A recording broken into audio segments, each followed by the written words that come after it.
Gastrointestinal stromal tumors. Question and answer overview. Welcome to today's podcast, where we dive into a comprehensive Q&A on definition, epidemiology, etiology, clinical evaluation, treatment, prognosis, and surveillance of gastrointestinal stromal tumors. Our conversation is structured in a question and answer format to support medical students, surgical residents, clinicians, and all listeners interested in the management of gastrointestinal stromal tumors. Pause the podcast after each question to attempt answer. Let's begin. Overview question. What are gastrointestinal stromal tumors? Answer. Gastrointestinal stromal tumors are the most common type of soft tissue sarcoma and represent the most frequently occurring mesenchymal tumor within the gastrointestinal tract. Question. From which cells do gastrointestinal stromal tumors originate, and where are they typically found? Answer. Gastrointestinal stromal tumors are believed to originate from interstitial cells of Cajal, and they may develop anywhere along the gastrointestinal tract, with the stomach and small intestine being the most common sites. Question. What is the primary molecular abnormality found in most gastrointestinal stromal tumors? Answer. The majority of gastrointestinal stromal tumors possess mutations within the KIT proto-oncogene, resulting in continuous activation of the KIT protein. Question. Which molecular alterations commonly drive gastrointestinal stromal tumors, and what other mutations can be present? Answer. Mutations in KIT and platelet-derived growth factor receptor alpha, PDGFRA, genes are the most common drivers, though mutations in succinate dehydrogenase complex subunit genes, SDHX, and Neurofibromatosis, NF1, may also occur. Question. How have advances in systemic therapy impacted the treatment of gastrointestinal stromal tumors? Answer. Systemic therapies that target the receptor tyrosine kinases KIT and platelet-derived growth factor receptor alpha have demonstrated significant clinical efficacy in the management of gastrointestinal stromal tumors. Question. What is the current state of knowledge regarding the biology of gastrointestinal stromal tumors? Answer. There has been substantial advancement in the understanding of the biology of gastrointestinal stromal tumors, though ongoing research is required to further elucidate their nature. Epidemiology question. How prevalent are gastrointestinal stromal tumors among primary tumors of the gastrointestinal tract? Answer. Gastrointestinal stromal tumors are the most common mesenchymal neoplasm of the gastrointestinal tract, accounting for approximately 1 to 2% of all primary tumors in this location. Question. Where are gastrointestinal stromal tumors most frequently located within the gastrointestinal tract? Answer. Gastrointestinal stromal tumors may develop anywhere along the gastrointestinal tract, but the majority are identified in the stomach or small intestine. Question. Do gastrointestinal stromal tumors ever arise outside the gastrointestinal tract? Answer. While rare, extraintestinal gastrointestinal stromal tumors have been reported, though their precise origin remains uncertain. Question. What is the estimated incidence of gastrointestinal stromal tumors in the United States? Answer. In the United States, the annual incidence of gastrointestinal stromal tumors is estimated to be approximately 7 to 8 new cases per million individuals. Question. How does the global incidence of gastrointestinal stromal tumors vary? Answer. The worldwide incidence of gastrointestinal stromal tumors is more variable, ranging from about 2 to nearly 20 cases per million people each year. Question. What challenges exist in accurately determining the incidence of gastrointestinal stromal tumors? Answer. Accurate incidence determination is complicated by evolving diagnostic techniques and the possibility that some gastrointestinal stromal tumors may be clinically silent. Question. At what age are gastrointestinal stromal tumors most commonly diagnosed? Answer. Gastrointestinal stromal tumors are most frequently diagnosed in adults between the ages of 65 and 69 years. Question. How common are gastrointestinal stromal tumors in younger individuals? Answer. Gastrointestinal stromal tumors are uncommon in individuals younger than 40 years of age. Question. Are there specific genetic mutations more prevalent in younger patients with gastrointestinal stromal tumors? Answer. Younger patients are more likely to possess germline mutations in the succinate dehydrogenase complex subunit genes or the Neurofibromatosis gene. Question. Is there a difference in the incidence of gastrointestinal stromal tumors between males and females, and are there notable exceptions? Answer. The incidence of gastrointestinal stromal tumors is similar in males and females. However, tumors deficient in succinate dehydrogenase are twice as common in females. Question. How does the incidence of gastrointestinal stromal tumors vary among different racial groups? Answer. The incidence is higher in individuals of Black descent and Asian Pacific Islanders compared to those of white descent. Question. What factors might contribute to increased incidence rates of gastrointestinal stromal tumors in certain countries? Answer. Factors such as screening bias and other yet unidentified variables may contribute to higher incidence rates in some Asian countries. Etiology cell of origin question. From which cell type are gastrointestinal stromal tumors believed to arise? Answer. Gastrointestinal stromal tumors are thought to originate from interstitial cells of Cajal, which play a role in the regulation of gut peristalsis. Question. Where are interstitial cells of Cajal located within the gastrointestinal tract? Answer. Interstitial cells of Cajal are situated between nerve fibers and smooth muscle cells, particularly within the submucosal and muscularis propria layers of the bowel wall. Question. How were gastrointestinal stromal tumors historically classified, and why? Answer. Historically, stromal tumors of the gastrointestinal tract were classified as leiomyomas or leiomyosarcomas due to their resemblance to smooth muscle cells. Question. What histologic markers distinguish gastrointestinal stromal tumors from other intestinal stromal tumors? Answer. Gastrointestinal stromal tumors are characterized by overexpression of the KIT protein and CD34, which differentiates them from other types of intestinal stromal tumors. Question. What evidence supports the cellular origin of gastrointestinal stromal tumors? Answer. The shared expression of KIT and CD34 between interstitial cells of Cajal and gastrointestinal stromal tumors supports their origin from these cells or a common precursor. Question. What is the proposed origin for certain subtypes of gastrointestinal stromal tumors? Answer. Telecytes, which are fibroblasts chloroplast-like cells expressing platelet-derived growth factor receptor alpha and CD34 are believed to be the origin of platelet-derived growth factor receptor alpha mutant gastrointestinal stromal tumors. Question: can smooth muscle cells of the small intestine give rise to specific gastrointestinal stromal tumor subtypes? Answer: yes. Smooth muscle cells of the small intestine may give rise to gastrointestinal stromal tumors harboring the BRAF V600E mutation. Question: do different cell types contribute to the development of various gastrointestinal stromal tumor subtypes? Answer: different cell types may indeed give rise to distinct subtypes of gastrointestinal stromal tumors. Question: what factors determine the subtype of a gastrointestinal stromal tumor? Answer: the location of the tumor within the gastrointestinal tract and the specific driver mutation present are thought to influence the subtype of gastrointestinal stromal tumor. Molecular drivers. Question: what is the most common driver mutation found in newly diagnosed gastrointestinal stromal tumors? Answer: the most common driver mutation is found in the KIT gene, which plays a central role in tumor biology. Question: how does the KIT signaling pathway function in normal and mutated states? Answer: in the normal state, KIT is a receptor tyrosine kinase that, upon ligand binding, dimerizes and activates downstream pathways such as mitogen-activated protein kinase, phosphatidylinositol 3 kinase AKT mammalian target of rapamycin, and Janus kinase signal transducer and activator of transcription. In the mutated state, ligand-independent dimerization results in continuous activation of these pathways, leading to uncontrolled cellular proliferation. Question: do all gastrointestinal stromal tumors exhibit KIT mutations or overexpression? Answer: not all gastrointestinal stromal tumors have KIT mutations or overexpression, although KIT expression is a hallmark of these tumors. Question: what has next-generation sequencing revealed about driver mutations in gastrointestinal stromal tumors? Answer: next-generation sequencing has identified additional driver mutations beyond KIT, including those in platelet-derived growth factor receptor alpha, succinate dehydrogenase complex subunits, Neurofibromin 1, and BRAF genes. Question: how do different driver mutations affect the biology and treatment response of gastrointestinal stromal tumors? Answer: various driver mutations are associated with differences in tumor biology and responsiveness to specific treatments. Question: which mutations are most commonly responsible for driving gastrointestinal stromal tumors? Answer: KIT and platelet-derived growth factor receptor alpha mutations are most commonly responsible for driving gastrointestinal stromal tumors, leading to unchecked cellular proliferation. Question: how are gastrointestinal stromal tumors without KIT or platelet-derived growth factor receptor alpha mutations classified? Answer: these tumors are often referred to as KIT or platelet-derived growth factor receptor alpha wild-type gastrointestinal stromal tumors. Question: what characterizes succinate dehydrogenase deficient gastrointestinal stromal tumors? Answer: this subtype is defined by mutations in the succinate dehydrogenase complex subunit genes and is a subset of KIT or platelet-derived growth factor receptor alpha wild-type gastrointestinal stromal tumors. Question: what role does succinate dehydrogenase play in cellular metabolism? Answer: succinate dehydrogenase is an enzyme complex integral to the citric acid cycle, catalyzing the oxidation of succinate to fumarate. Question: how do succinate dehydrogenase deficient gastrointestinal stromal tumors develop? Answer: these tumors, typically found in the stomach, are caused by inherited loss of function mutations in one of the succinate dehydrogenase subunits, resulting in a loss of enzyme expression. Question: how is succinate dehydrogenase subunit B staining used in the diagnosis of gastrointestinal stromal tumors? Answer: negative immunohistochemical staining for succinate dehydrogenase subunit B indicates a deficiency and is used as a biomarker for this tumor subtype. Question: can epigenetic changes lead to succinate dehydrogenase deficiency in gastrointestinal stromal tumors? Answer: yes. Epigenetic silencing of the succinate dehydrogenase subunit C gene promoter can result in succinate dehydrogenase deficiency without germline mutations. Question: in which patient population are succinate dehydrogenase deficient gastrointestinal stromal tumors more commonly observed? Answer: this tumor type is generally seen in young female patients. Question: what other driver mutations may be found in gastrointestinal stromal tumors after succinate dehydrogenase deficiency? Answer: other driver mutations include those in Neurofibromin 1, BRAF,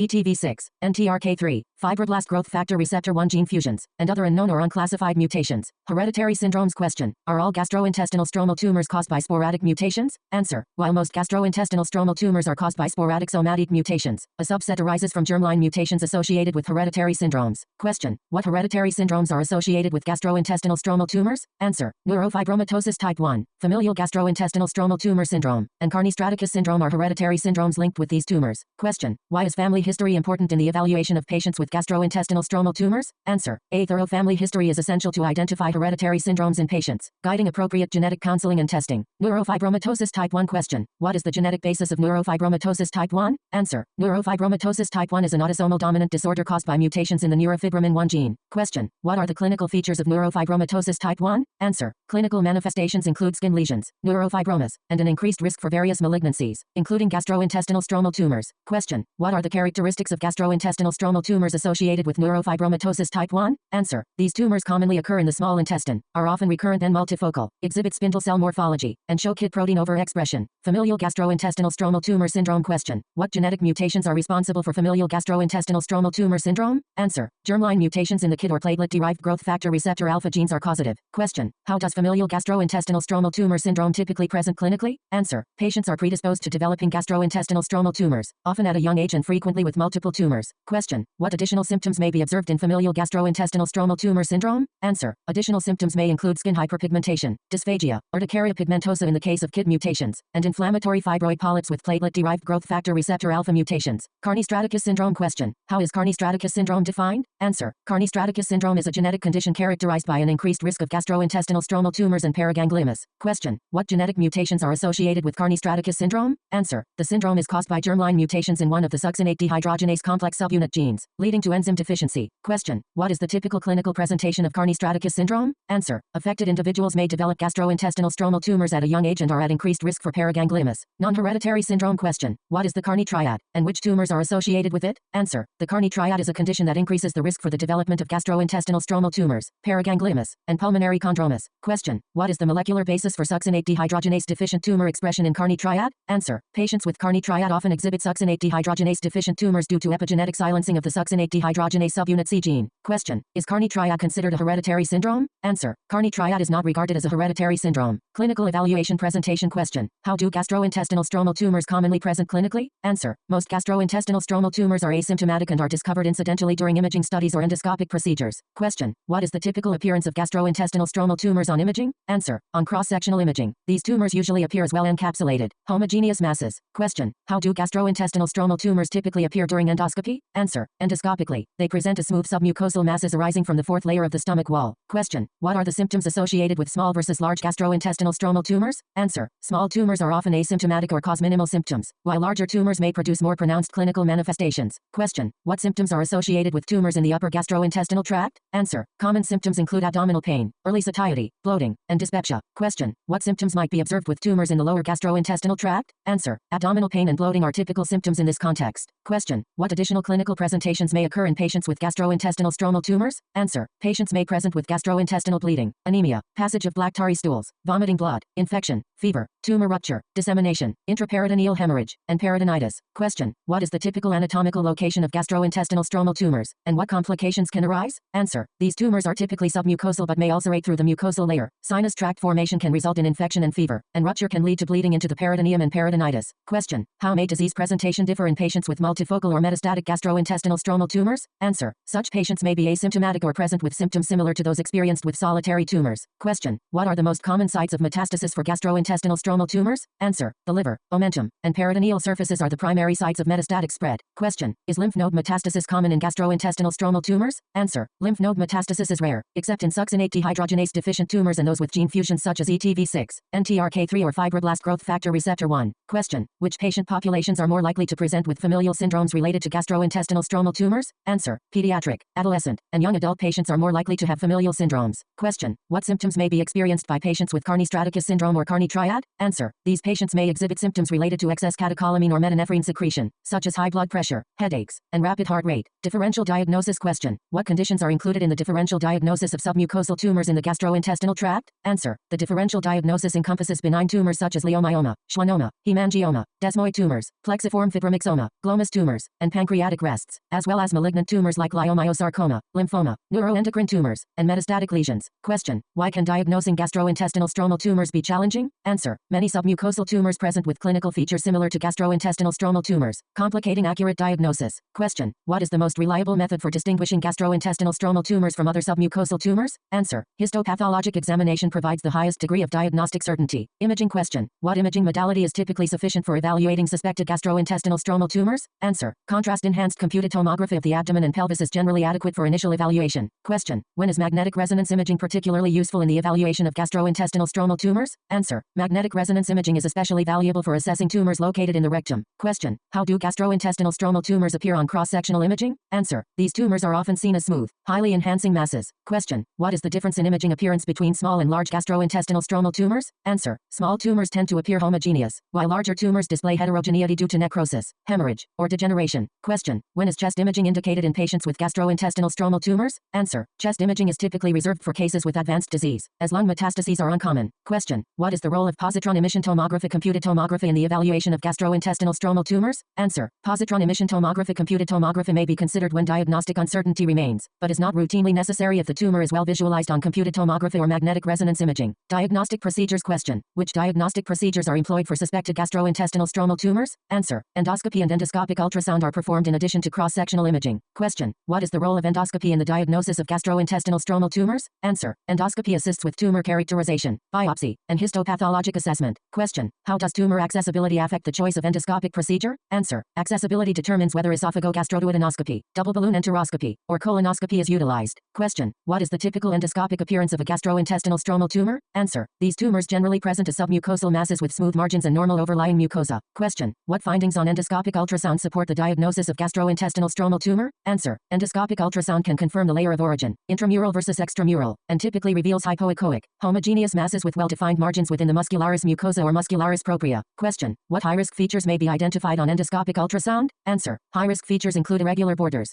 cystic cavities, ulceration, echogenic foci, and heterogeneity. Question: how is the diagnosis of gastrointestinal stromal tumor confirmed? Answer: histopathologic examination of a tissue sample from the suspected tumor is required for confirmation. Question: what tissue sampling techniques are recommended for gastrointestinal stromal tumors? Answer: endoscopic ultrasound-guided core needle biopsy or fine needle aspiration is recommended to obtain sufficient tissue for diagnosis and mutational analysis. Question: is a mucosal biopsy sufficient for diagnosing gastrointestinal stromal tumors? Answer: no. A mucosal biopsy alone is inadequate for making the diagnosis. Question: what are the preferred methods for tissue sampling in submucosal tumors? Answer: endoscopic ultrasound-guided fine needle aspiration, core needle biopsy, and percutaneous biopsy are considered suitable options, with endoscopic ultrasound-guided techniques preferred for better sampling. Question: when is percutaneous biopsy considered appropriate? Answer: percutaneous biopsy is an acceptable alternative for tumors that are inaccessible by endoscopic means or for metastatic lesions, and it carries a low risk of peritoneal seeding. Question: what is the diagnostic significance of KIT protein overexpression in gastrointestinal stromal tumors? Answer: KIT protein overexpression is a common and highly sensitive diagnostic marker for gastrointestinal stromal tumors. Question: does KIT protein overexpression always result from KIT gene mutations? Answer: no. Overexpression of KIT protein does not always correlate with mutations in the KIT gene. Question: what other gene mutations may be present in gastrointestinal stromal tumors that overexpress KIT? Answer: some tumors may harbor mutations in genes such as Neurofibromatosis 1 or the Succinate Dehydrogenase complex subunit genes. Question: are there gastrointestinal stromal tumors that do not overexpress KIT protein? Answer: approximately 5% of gastrointestinal stromal tumors lack KIT overexpression, including genetically diverse types such as those with platelet-derived growth factor receptor alpha and succinate dehydrogenase complex subunit mutations. Question: what might explain normal KIT protein expression in KIT mutant gastrointestinal stromal tumors? Answer: this phenomenon may result from epigenetic silencing, particularly in patients treated with tyrosine kinase inhibitors, possibly due to clonal selection. Question: what other diagnostic markers are useful for gastrointestinal stromal tumors? Answer: the marker ANO1, also known as DOD1, is highly sensitive and commonly used for diagnosis. Question: how is the diagnosis of gastrointestinal stromal tumor confirmed immunohistochemically? Answer: tumors that are positive for both KIT and ANO1 on immunohistochemistry are confirmed to be gastrointestinal stromal tumors. Question: what is the role of succinate dehydrogenase subunit B immunohistochemistry in gastrointestinal stromal tumors? Answer: it helps identify tumors deficient in succinate dehydrogenase, which may be associated with hereditary syndromes. Molecular analysis. Question: how has next-generation sequencing impacted the management of gastrointestinal stromal tumors? Answer: next-generation sequencing has transformed the understanding of mutational profiles in these tumors and is now considered standard practice for guiding treatment. Question: what do current guidelines recommend regarding molecular testing for gastrointestinal stromal tumors? Answer: National Comprehensive Cancer Network and European Society for Medical Oncology guidelines recommend molecular testing, especially for patients being considered for systemic targeted therapy. Question: what is the preferred method for mutation assessment in gastrointestinal stromal tumors? Answer: broader panel sequencing is preferred, but individual mutation assessment, beginning with KIT, is acceptable if broader sequencing is unavailable. Question: how common is KIT protein overexpression in gastrointestinal stromal tumors? Answer: approximately 95% of gastrointestinal stromal tumors exhibit KIT protein overexpression. Question: what percentage of gastrointestinal stromal tumors with KIT protein overexpression harbor KIT mutations? Answer: around 80%, with most mutations occurring in exons 11 and 9, leading to continuous activation of the receptor. Question: how do mutations in different KIT exons affect the function of the KIT protein and treatment response? Answer: mutations in various exons can impact different protein domains, causing abnormal receptor activation and, in some cases, resistance to tyrosine kinase inhibitors. Question: what is the prevalence of platelet-derived growth factor receptor alpha mutations in gastrointestinal stromal tumors? Answer: platelet-derived growth factor receptor alpha is the second most frequently mutated gene, accounting for 10 to 15% of cases. Question: in which exons do platelet-derived growth factor receptor alpha mutations most commonly occur, and what is the clinical significance? Answer: most mutations are found in exon 18, 90%, and exon 12, 9%, with the exon 18 D842V mutation conferring resistance to Imatinib. Question: are there other, less common platelet-derived growth factor receptor alpha mutations? Answer: rare mutations may also occur in exons 10 and 14. Question. What proportion of gastrointestinal stromal tumors are wild type for both KIT and platelet-derived growth factor receptor alpha? Answer. Approximately 10 to 15% of all gastrointestinal stromal tumors are wild type for these genes. Question. What are the most common mutations found in KIT and platelet-derived growth factor receptor alpha wild type gastrointestinal stromal tumors? Answer. The most frequent are mutations in the succinate dehydrogenase complex subunit genes, followed by neurofibromin 1, BRAF V600E, and gene fusions involving NTRK or fibroblast growth factor receptor 1. Question. In which populations are KIT and platelet-derived growth factor receptor alpha wild type gastrointestinal stromal tumors more likely to occur? Answer. These tumors are more prevalent in pediatric, adolescent, and young adult populations. Question. How does the location of a gastrointestinal stromal tumor correlate with its genetic mutation? Answer. The anatomical site of the tumor often correlates with the underlying genetic mutation. Question. Where are succinate dehydrogenase deficient gastrointestinal stromal tumors predominantly found? Answer. These tumors are most commonly located in the stomach and rarely in the intestines. Question. Where do neurofibromin 1 mutant gastrointestinal stromal tumors typically occur? Answer. They are typically found in the small intestine. Treatment question. How has the treatment approach for gastrointestinal stromal tumors evolved? Answer. Management has shifted from being primarily surgical to incorporating targeted therapies.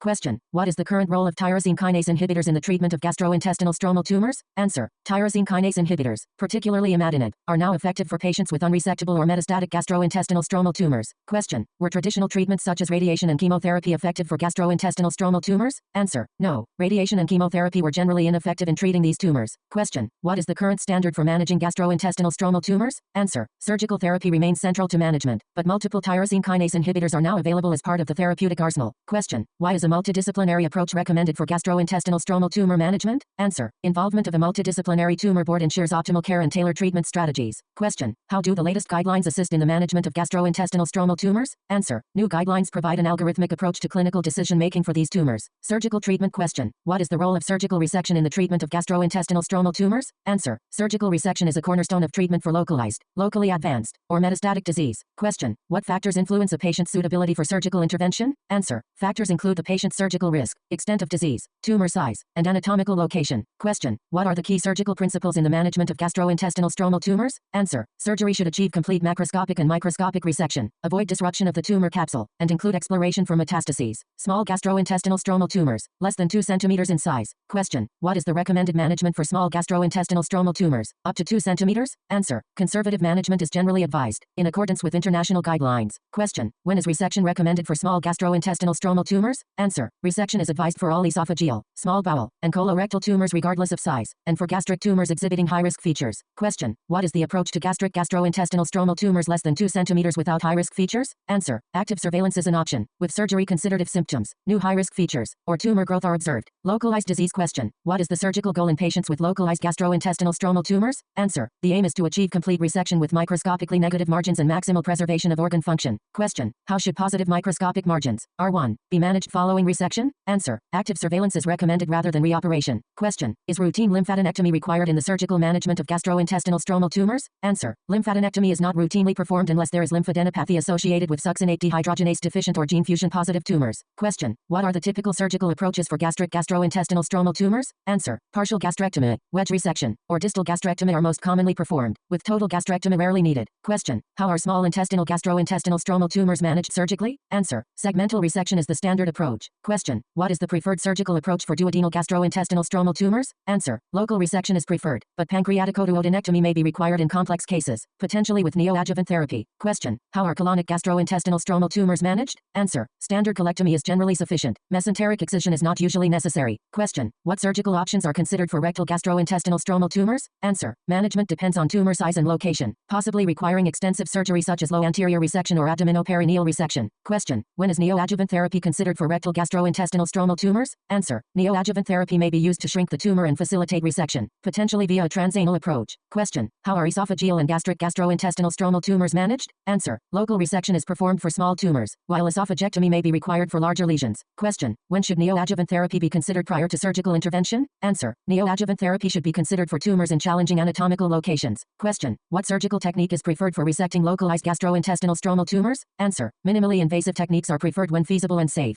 Question. What are the benefits of minimally invasive surgery in gastrointestinal stromal tumor resection? Answer. Minimally invasive approaches are associated with lower morbidity and shorter hospital stays compared to open surgery. Question. What considerations should guide the use of minimally invasive surgical techniques? Answer. The use of minimally invasive methods should be based on the surgeon's experience and the specifics of the case. Locally advanced disease question. Can gastrointestinal stromal tumors invade adjacent organs or structures? Answer. Contrary to earlier beliefs, gastrointestinal stromal tumors can indeed invade neighboring tissues. Question: what is the primary treatment goal for locally advanced gastrointestinal stromal tumors? Answer: the goal is to achieve complete resection with negative margins, similar to localized tumors. Question: what is the role of neoadjuvant therapy in locally advanced gastrointestinal stromal tumors? Answer: neoadjuvant therapy with tyrosine kinase inhibitors can reduce tumor size and facilitate surgical resection, especially for tumors in difficult locations. Question: how should the selection of neoadjuvant therapy be determined? Answer: treatment should be individualized based on the tumor's mutational profile. Question: are all gastrointestinal stromal tumors sensitive to Imatinib? Answer: not all tumors are sensitive. For example, tumors with the platelet-derived growth factor receptor alpha D842V mutation are resistant and may require avapritinib. Question: how is the duration of neoadjuvant therapy and timing of resection determined? Answer: therapy duration is individualized, but 6 months or more is often recommended, with resection considered when further shrinkage will not alter surgical approach or reduce morbidity. Question: what therapies are indicated for non-KIT or non-platelet-derived growth factor receptor alpha mutations? Answer: individualized assessment is required for these cases. Question: which mutation-specific therapies are available for gastrointestinal stromal tumors? Answer: avapritinib is used for platelet-derived growth factor receptor alpha D842V mutations, NTRK-directed therapies for NTRK fusions, sunitinib or clinical trials for succinate dehydrogenase deficient tumors, and BRAF-directed therapies for BRAF V600E mutations. Metastatic disease. Question: is surgery routinely recommended for metastatic or recurrent gastrointestinal stromal tumors? Answer: the role of surgery is less clear and is generally not advised for multifocal disease progression. Question: when may cytoreductive surgery be considered in metastatic gastrointestinal stromal tumors?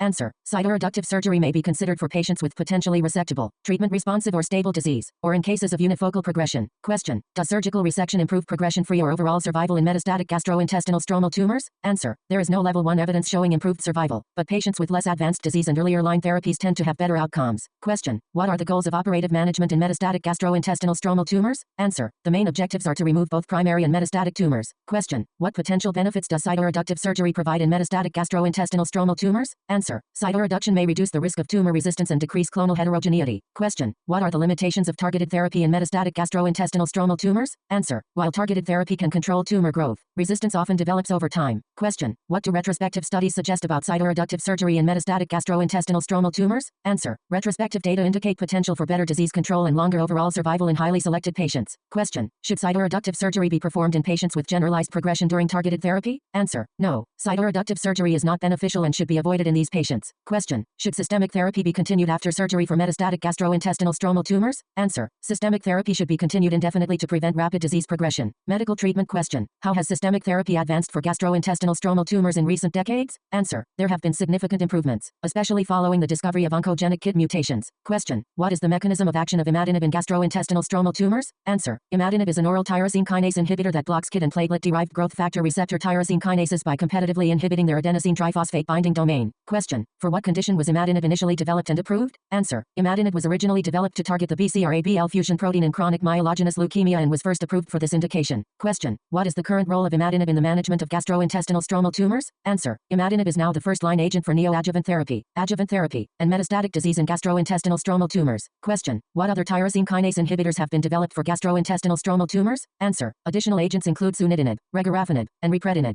Neoadjuvant Imatinib. Question: what are the benefits of neoadjuvant therapy in gastrointestinal stromal tumors? Answer: neoadjuvant therapy may allow avoidance of complex multivisceral resection, reduce blood loss, decrease surgical morbidity, or enable resection of previously unresectable tumors. Question: how does neoadjuvant therapy benefit tumors in challenging anatomical locations? Answer: it may decrease the size of tumors in difficult to access sites, such as the esophagus, duodenum, and rectum. Question: why should tumor mutational status be assessed before neoadjuvant therapy? Answer: assessing mutational status allows therapy to be appropriately tailored. Question: how is tumor response to neoadjuvant therapy monitored? Answer: serial imaging is performed every 8 to 12 weeks, with the first scan typically at 3 weeks. Question: for how long should Imatinib be administered as neoadjuvant therapy? Answer: treatment is continued until tumor shrinkage ceases or further reduction would not benefit surgery, usually for 6 months or longer. Question: what is the recommended maximum duration for neoadjuvant therapy in large tumors? Answer: therapy can be continued for up to 10 to 12 months, but treatment beyond 12 months is controversial due to recurrence risk. Question: what is the recommended management after completion of neoadjuvant therapy? Answer: if feasible, the tumor should be surgically resected following neoadjuvant therapy. Question: should adjuvant therapy be administered after neoadjuvant therapy and resection? Answer: adjuvant Imatinib therapy should be continued, depending on the pre-treatment risk of recurrence. Question: what is the recommended treatment for unresectable tumors following neoadjuvant therapy? Answer: Imatinib therapy should be continued if resection is not feasible. Question: how should patients who do not respond to Imatinib therapy be managed? Answer. Patients unresponsive to Imatinib should be considered for second or third line therapies. Question. How should patients with the platelet-derived growth factor receptor alpha D842V mutation be managed? Answer. Imatinib should be avoided, and resection or neoadjuvant avapritinib may be considered. Question. How should treatment be tailored for other gastrointestinal stromal tumor mutations? Answer. Therapy should be individualized according to the specific mutational profile. Adjuvant Imatinib. Question. What factors are considered when assessing the risk of gastrointestinal stromal tumor recurrence? Answer. Tumor size, anatomical location, rupture, and mitotic index are key risk factors. Question. What is the benefit of adjuvant Imatinib therapy in high-risk patients? Answer. Imatinib improves both recurrence-free survival and overall survival in high-risk patients. Estimating risk of recurrence. Question. What is the purpose of risk estimation models in gastrointestinal stromal tumors? Answer. These models aim to estimate the risk of recurrence and identify patients who may benefit from adjuvant Imatinib therapy. Question. What are the most well-established models for estimating recurrence risk in gastrointestinal stromal tumors? Answer. The Modified National Institutes of Health Consensus Criteria, Armed Forces Institute of Pathology Prognostic Model, Memorial Sloan Kettering Nomogram, and Yaw-Ansu heat maps are widely recognized tools. Question. Which was the earliest model for predicting recurrence in gastrointestinal stromal tumors? Answer. The National Institutes of Health Consensus Criteria was the first such model. Question. How was the National Institutes of Health Consensus Criteria developed? Answer. Created in 2002. It categorizes tumors based on size and mitotic rate. Question. What risk categories are defined by the National Institutes of Health Consensus Criteria? Answer. The model defines 4 categories: very low risk, medium risk, and high risk. Question. How was the National Institutes of Health Consensus Criteria revised in 2008? Answer. Tumor rupture during resection was added, resulting in the Modified National Institutes of Health Consensus Criteria. Question. What is the basis for the Armed Forces Institute of Pathology Prognostic Model? Answer. The model was developed using data from a cohort of 1,900 patients. Question. How does the Armed Forces Institute of Pathology model estimate recurrence risk? Answer. It utilizes a combination of tumor size, mitotic rate, and tumor location. Question. What is the application of the Memorial Sloan Kettering Nomogram in gastrointestinal stromal tumors? Answer. The nomogram quantitatively estimates the risk of recurrence in individual patients. Question. What variables are incorporated into the Memorial Sloan Kettering Nomogram? Answer. Tumor size, location, and mitotic index are used as inputs. Question. What outcomes does the Memorial Sloan Kettering Nomogram predict? Answer. It provides probabilities for 2- and 5-year recurrence-free survival. Question. How do Yaw-Ansu heat maps improve recurrence risk estimation? Answer. They account for the nonlinear relationship between mitotic count, tumor size, location, and the presence of tumor rupture. Question. How do heat maps integrate clinical data for risk estimation? Answer. They incorporate information about tumor location and rupture during resection to more accurately reflect each clinical scenario. Question. What are the limitations of current prognostication tools in gastrointestinal stromal tumors? Answer. They generally rely on tumor size and mitotic rate, providing limited insight into the underlying biology and recurrence risk. Question. How might next-generation sequencing improve recurrence risk estimation? Answer. Next-generation sequencing offers deeper biological insights that may enhance the accuracy of these predictions. Question. Who benefits most from adjuvant Imatinib therapy? Answer. Patients at high risk for recurrence are most likely to benefit. Question. How should the decision to treat with adjuvant Imatinib be made? Answer. It should be individualized, carefully weighing the risks and benefits. Treatment efficacy. Question. How has the efficacy of adjuvant Imatinib therapy been studied? Answer. Its benefit has been assessed in multiple phase 3 clinical trials. Question. Which clinical trials are notable in the evaluation of adjuvant Imatinib therapy? Answer. The American College of Surgeons Oncology Group Z9001 and Scandinavian Sarcoma Group 18 trials are particularly noteworthy. Question. What was the design of the American College of Surgeons Oncology Group Z9001 trial? Answer. This multi-center, double-blind trial compared 1 year of adjuvant Imatinib with placebo in 713 patients with KIT-positive tumors measuring 3 centimeters or larger. Question. What was the primary endpoint in the American College of Surgeons Oncology Group Z9001 trial? Answer. The primary endpoint was relapse-free survival. Question. What were the key findings from the American College of Surgeons Oncology Group Z9001 trial? Answer. Imatinib significantly improved relapse-free survival, 98% versus 83% at 1 year, but did not improve overall survival. Question. How was the Scandinavian Sarcoma Group 18 trial designed? Answer. This open-label, prospective trial randomized 397 patients to receive adjuvant Imatinib for 1 or 3 years. Question. Who was included in the Scandinavian Sarcoma Group 18 trial? Answer. High-risk patients, as defined by the modified consensus criteria, were enrolled. Question. What were the main findings from the Scandinavian Sarcoma Group 18 trial? Answer. The 3-year Imatinib arm demonstrated improved 5-year relapse-free survival,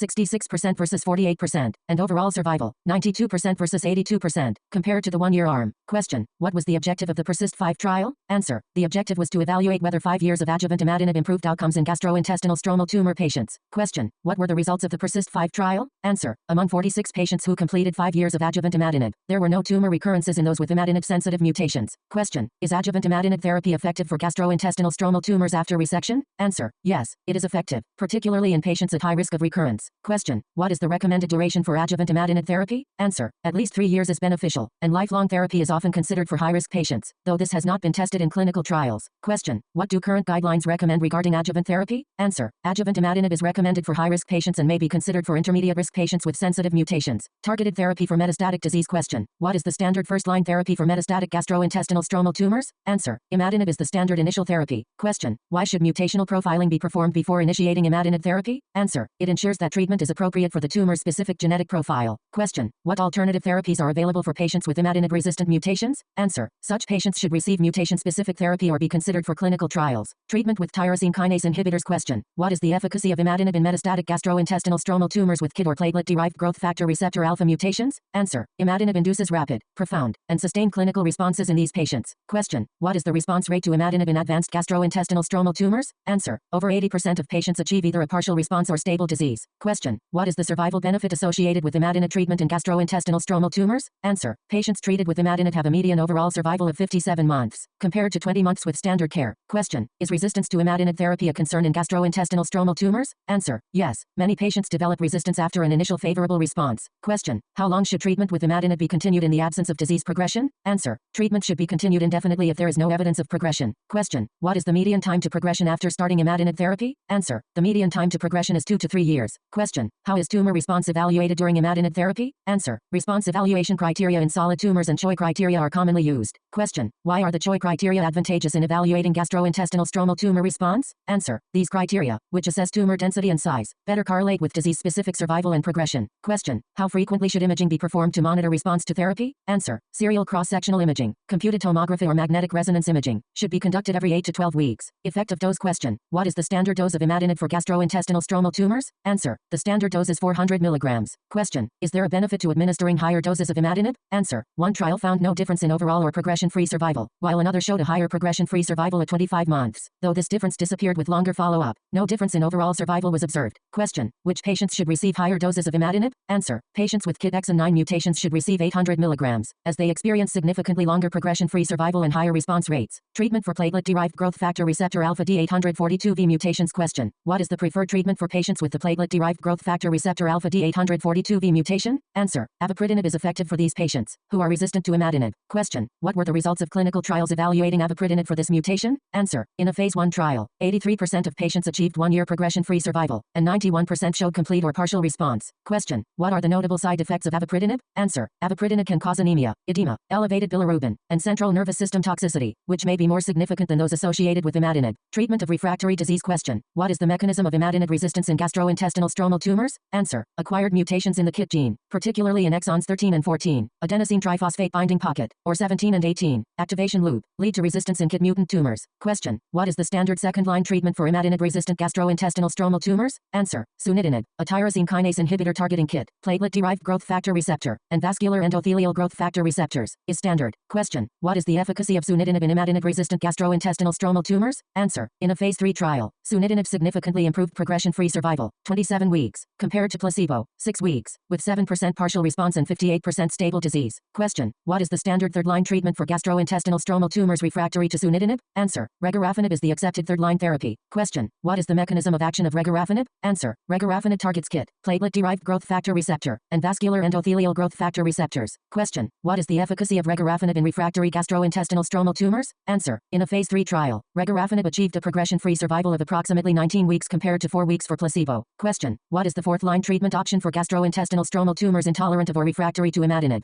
sunitinib, and regorafenib? Answer. Ripretinib is a promising new tyrosine kinase inhibitor approved for this indication. Question. What is the efficacy of ripretinib in refractory gastrointestinal stromal tumors? Answer. In a phase 3 trial, ripretinib achieved a median progression-free survival of 6.3 months and median overall survival of 15 months in patients who had failed imatinib, sunitinib, and regorafenib. Question. How does ripretinib compare to sunitinib as second-line therapy? Answer. While not superior to sunitinib in progression-free survival, ripretinib showed improved patient tolerability. Question. What are the challenges in treating refractory gastrointestinal stromal tumors? Answer. Refractory disease is difficult to manage due to limited treatment options and decreasing progression-free survival with each new medication. Treatment for tumors poorly responsive to traditional tyrosine kinase inhibitors. Question. How are succinate dehydrogenase deficient gastrointestinal stromal tumors managed? Answer. Optimal therapy is not established. Some patients may respond to sunitinib or regorafenib. Question. What are the characteristics of succinate dehydrogenase deficient tumors? Answer. They represent a significant subset that lack KIT or platelet-derived growth factor receptor alpha mutations and often respond poorly to imatinib. Question. How should patients with succinate dehydrogenase deficient tumors be managed? Answer. Referral to a specialized care center is advised, given the need for ongoing research into therapeutic options. Question. How should treatment be guided in gastrointestinal stromal tumors poorly responsive to tyrosine kinase inhibitors? Answer. Management should be individualized and informed by mutational status. Question. What is the recommended treatment for ETV6 and TRK gene fusion mutations? Answer. Treatment with larotrectinib or entrectinib may be be effective. Question. How should BRAF V600E mutations in gastrointestinal stromal tumors be managed? Answer. Combination therapy with dabrafenib and trametinib may be effective. Surveillance question. Are there evidence-based guidelines for surveillance after resection of gastrointestinal stromal tumors? Answer. No. There are currently no evidence-based guidelines for post-resection surveillance. Question. What does the National Comprehensive Cancer Network recommend for surveillance? Answer. Serial imaging every 3 to 6 months for 3 to 5 years after resection, followed by annual evaluation indefinitely. Question. What are the European Society for Medical Oncology recommendations for surveillance? Answer. A similar pattern is recommended for high-risk patients, with individualized plans for those at lower risk. Conclusion question. What advances have been made in the treatment of gastrointestinal stromal tumors? Answer. There have been remarkable advances, including the use of neoadjuvant therapy to improve resectability and adjuvant Imatinib therapy to enhance progression-free survival. Question. How would you describe the mutational landscape of gastrointestinal stromal tumors? Answer. The mutational landscape is complex and varied, with KIT mutant tumors being the most prevalent, though other subtypes involving platelet-derived growth factor receptor alpha, succinate dehydrogenase, and neurofibromatosis 1 mutations also occur. Question. What is the current understanding of surgical management in metastatic gastrointestinal stromal tumors? Answer. Targeted therapy has produced profound responses in metastatic disease, prompting ongoing debate regarding the optimal role of surgery. That's it. Thanks for tuning in. If you enjoy our content, please like, share and hit the subscribe button. It's the Everything Surgery Podcast. Dissect the extraordinary.